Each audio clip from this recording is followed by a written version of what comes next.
घाट शहर पोलीस स्टेशनच्या हद्दीत एक मोठी गडबडी झाली होती। याच्यामध्ये महत्वाचं म्हणजे या गडबडी दिवसात झाली होती आणि दिवसात ह्या चोरट्यांनी येऊन या घरात प्रवेश करून सगळं त्यांनी दागिने सगळं किमती मुद्देमाल त्यांनी चोरी केला होता आणि मग ते निघून गेले।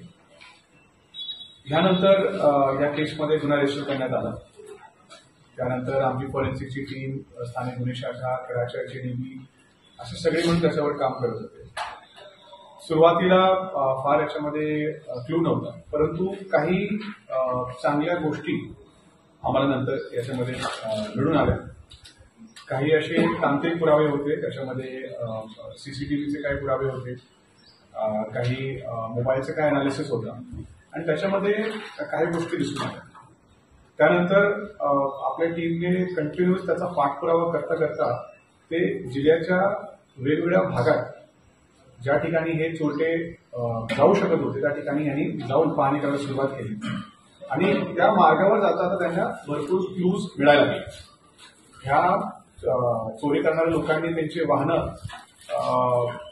नंबर प्लेट बदलण्याचा प्रयत्न केला, त्यांनी गाडी देखील वेगळ्या ठिकाणी लावण्याचा प्रयत्न केला, स्वतःला अस्तित्व लपवण्यासाठी त्यांनी वेगवेगळ्या प्रकारचे त्यांनी कपडे बदलण्यापासून वेगवेगळ्या प्रकारे त्यांनी त्याच्यामध्ये ऍक्च्युली प्रयत्न केले होते।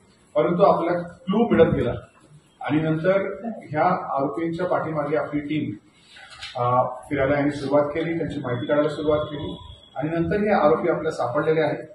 त्याच्यामध्ये आरोपी क्रमांक 1 जो आहे तो रमेश कुंभार, हा ठाण्याचा राहणारा आहे, भिवंडीचा। हा सराईत गुन्हेगार आहे आणि त्याच्यासोबत निलेश शामराव गाडवे, बनवडी कोरेगाव सातारा, असे 2 आरोपी याच्यामध्ये आम्हाला निष्पन्न झाले आणि ते आरोपी देखील याच्यामध्ये ताब्यात आलेले आहेत। त्या दोघांकडनं अटक झाल्यानंतर आम्ही तपास करायला सुरुवात केली आणि यांनी चांगली रिकव्हरी या गुन्ह्यामध्ये आतापर्यंत दिली आहे।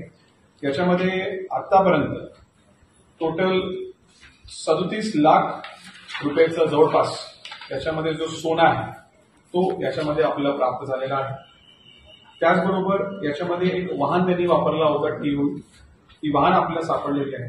अशा एकूण याच्यामध्ये 41,90,000 रुपयाचा किमती मुद्देमाल या गुन्ह्यामध्ये आम्हाला मिळून आलेला आहे। या सगळे दागिने त्या सोनारकडनं जप्त करण्यात आलेले आहेत आणि पुढच्या काही दिवसात जी सर्व गरजू याच्यामध्ये फिर्यादी आहेत त्यांना हे परत करण्यात येईल। महत्वाचं म्हणजे ह्यांनी 2 अजून गुन्हे केले होते फलटण भागात, त्याच्यामध्येही मोठी गडबडी केली होती यांनी आणि ते गुन्हे देखील याच्यामध्ये आता डिटेक्ट झालेले आहेत आणि त्यांच्या दागिन्याचा देखील याच्यामध्ये समावेश आहे आणि काही दिवसांनी कोर्टाच्या परवानगीने सर्व दागिने आम्ही फिर्यादींना परत करणार।